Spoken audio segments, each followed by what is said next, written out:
François Hollande, l'Élysée en tout cas, a reconnu le caractère consistant entre guillemets de cette manifestation, mais pour autant il n'est pas question, a dit le gouvernement, de remettre en cause le processus qui ira jusqu'au vote éventuel de la loi. Est-ce que vous continuez à réclamer, enfin quelles leçons selon vous le gouvernement doit tirer de cette mobilisation? Est-ce que vous continuez à réclamer un référendum et quelle doit être selon vous la prochaine étape de la part de l'opposition? Est-ce que ça se jouera à l'Assemblée nationale ou est-ce qu'il faut retourner dans la rue, faire de nouveaux appels à manifester?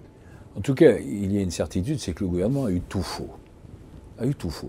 Moi, je préférais vous dire qu'il a été attentif, ça serait mieux, ce serait plus positif.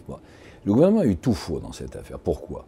Parce que le gouvernement a indiqué, par la voix de sa ministre, et c'était d'ailleurs dans les colonnes d'Ouest France, qu'il s'agissait d'une réforme de civilisation.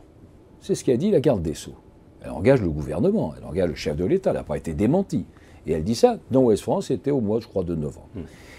S'il s'agit d'une réforme de civilisation, il ne faut pas que le débat soit escamoté. Il ne faut pas que ça soit à la sauvette. Il ne faut pas que le chef de l'État donne l'impression de vouloir passer en force. D'autant plus que ce n'est pas une impression, c'est une réalité. Donc il a eu tout faux parce qu'il aurait fallu fonctionner totalement différemment.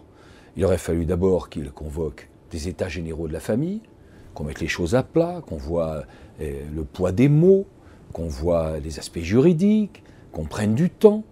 Et ensuite, je pense qu'il aurait fallu, puisqu'il s'agit, selon les propres mots du gouvernement, d'une réforme de civilisation, qu'on la soumette à référendum.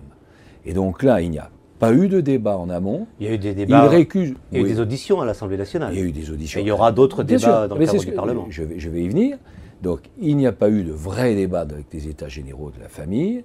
On écarte d'un revers de main, sous une argutie juridique qui, honnêtement, à mon avis, ne tient pas, la possibilité de référendum, et on dit ça sera à l'Assemblée et c'est comme ça. Pourquoi dit-on c'est à l'Assemblée et c'est comme ça? Tout simplement parce qu'à l'Assemblée, il y a une majorité sûre. Voilà. Donc c'est une manière de claquemurer le débat. Donc je pense que vraiment, pour ces trois raisons, le gouvernement a eu tout faux.